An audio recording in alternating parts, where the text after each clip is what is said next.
Hello sa inyo, magandang araw. Ito ulit si Russell at nandito ulit tayo ngayon para magbigay ng isang panibagong video tutorial. At ngayon, ang problema natin, meron ako ditong katrabaho na nagpapareformat ng kanyang CPU. Ang problema, kapag nandito na ako sa pag-setup ng kung saan ilalagay yung operating system, walang lumalabas na driver dito.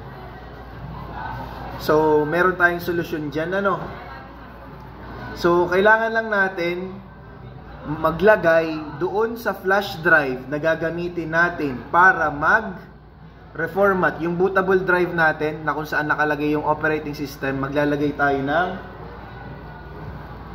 rapid storage. So, Intel rapid storage yun.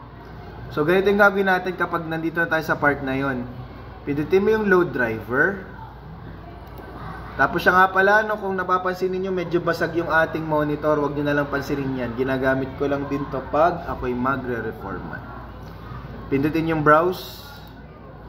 And then, piliin po ninyo yung flash drive mo na kung saan nakalagay doon yung operating system at saka yung VMD.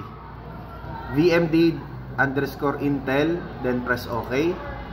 Then lalabas tong dalawang option na to, Intel RST. Itong piliin ninyo. Rapid storage pala, sorry. Intel Rapid Storage Technology. Sorry. Yun pala ang tawag doon. Then, pindutin mo yung next. Then, antayin lang natin.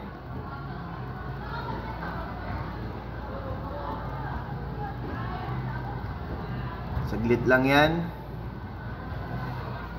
Yun. Lalabas na po yung mga drivers natin. So, pwede ka na ngayong mag-install. So, yun lamang. Sana may natutunan kayo sa tutorial natin today. Maraming salamat po. Siya nga pala, kung sakaling kailangan ninyo noong tag dito, yung storage natin, maglalagay ako ng link sa baba mamaya sa description siguro. So, yun lang. Maraming salamat po.